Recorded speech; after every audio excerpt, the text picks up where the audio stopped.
What is going on, Lego Maniacs? It's Ty the Lego guy here, and welcome to another Lego Star Wars comparison. We're actually taking a look at two sets that are both named the Droid Escape, and the first one we're going to be taking a look at is the 7106, had 45 pieces, 2 minifigs, came out in 2001, and it retailed for $6 US. Now nowadays this set's going for 35 new or 16 used, and then we'll be comparing it against the Droid Escape. That's set 9490, had 137 pieces, 4 minifigs, came out in 2012, and it retailed for about 20 US. Now nowadays this set's going for 27 new or 18 used. The differences in this are crazy. I'm just gonna say it right now, the newer one is definitely better. We're gonna get into exactly why. Although the old one gets nostalgia points, it's just, you can't keep up to that. That just looks so much better as a model, better minifigs all around. But anyways, enough talk, let's get right into it.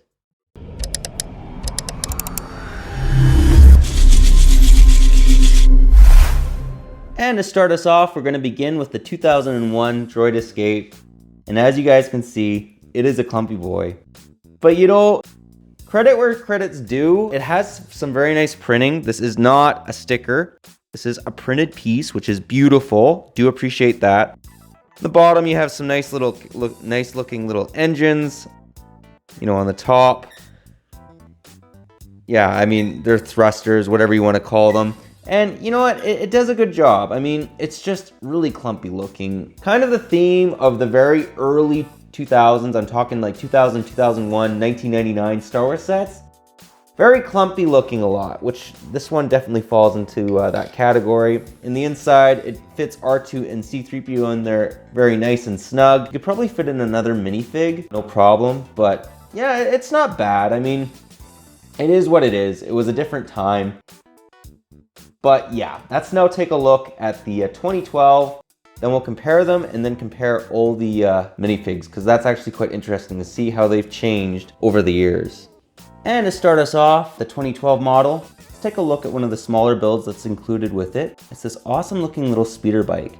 And this really has an Anakin type feel to it, like from episode 2. His speeder bike, I know it's not that one, but it does look somewhat similar, at least in my eyes. What's cool is it has a little clip-on, couple little clips for you to put blasters, but if you have his backpack on, you can't really fit a blaster on there, which is kind of interesting. At least I found I couldn't.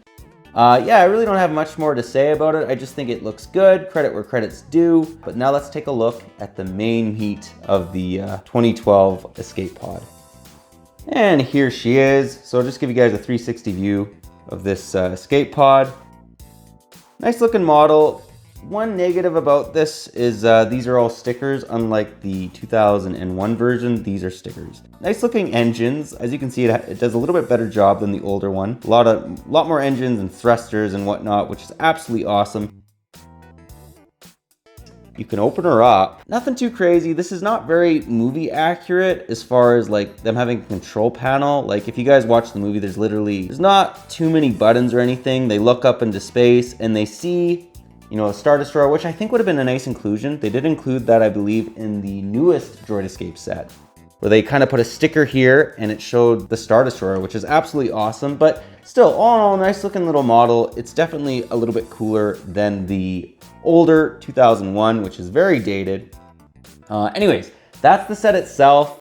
You can very easily just slap this bad boy back on and they're ready to take off.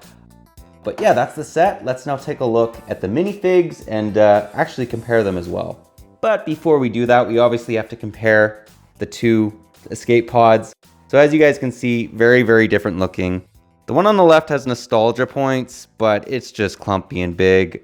Let's be honest, it's not the greatest looking Escape Pod. But then on the one on the right, it's much sleeker looking, more accurate. This thing is a little bit difficult to keep on at times, but still, all in all, just vastly superior to the 2001. I think the 2012 looks much more movie accurate, and it's just a sleeker design. Anyways, those are the two Escape Pods. Let's now again take a look at those minifigs.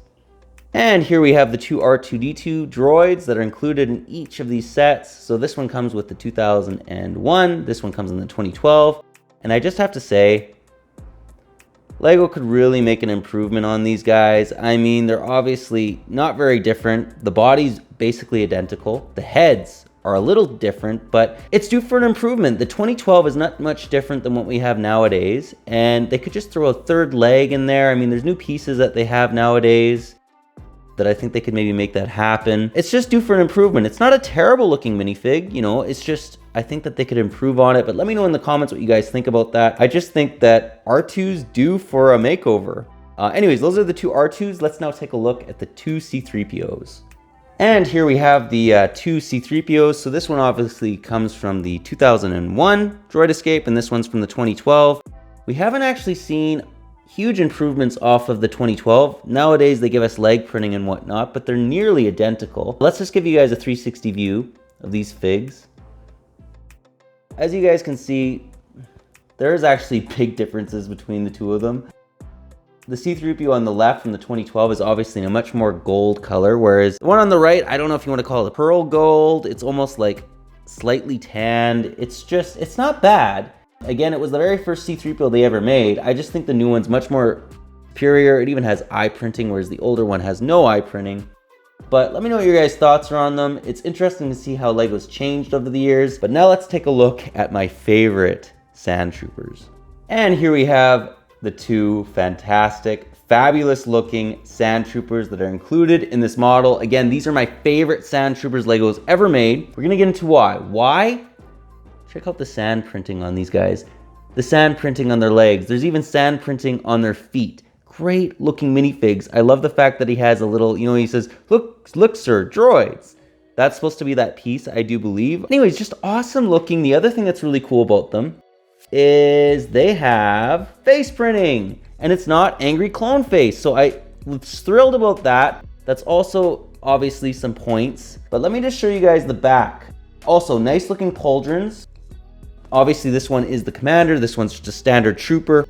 Now this one I took his backpack off just so you could see his back torso printing, and it has sand on it as well, so that is absolutely awesome. But if you have the backpack on, it looks like this. Now I do believe they've made more updated, more accurate looking backpacks, but I do like these ones quite a bit. They have some definite nostalgia points because it reminds me of the 2004 Mos Eisley Cantina. Those are the two Sand Troopers. They obviously came in the 2012 model. I just think they look really, really good, but let me know what you guys think in the comments. Curious to know always what your thoughts are on these guys, but I just think they're great looking Sand Troopers. But now let's get into the end of the comparison and get my final thoughts. Well guys, that was my comparison. Do hope you enjoyed it. Honestly, they're both good sets in their own way. I just think the new one's vastly superior. Again, it has my favorite Sand Troopers that Lego's ever made. I just think they're so awesome. The Droid Escape pod's way more detailed than this one, which is just like, it's just a big circular thing, which it's supposed to look a little bit more sleek like that. And I mean, it gives you a speeder bike, more updated, you know, C-3PO R2. Although I don't dislike the old C-3PO, I do believe the R2 needs work, even the new one. But, you know, that's just my opinion. But anyways, all in all, both good models. I just have to give it to the new one. It's just a better looking model. But let me know what your guys' thoughts are on this. Which one's your favorite? You possibly own them. Any areas you think they could maybe improve on them? I think huge improvements on this one, but this one's pretty good. I don't think there's much you could do to really make it a better model. That's all I got for you today, but if you liked this video, leave it a thumbs up. If you're new to the channel, definitely consider subscribing. And click that bell so you're notified for any future LEGO Star Wars comparison reviews. But anyways, that's all I got for you again. But thanks again for watching, and I'll catch you on the next one.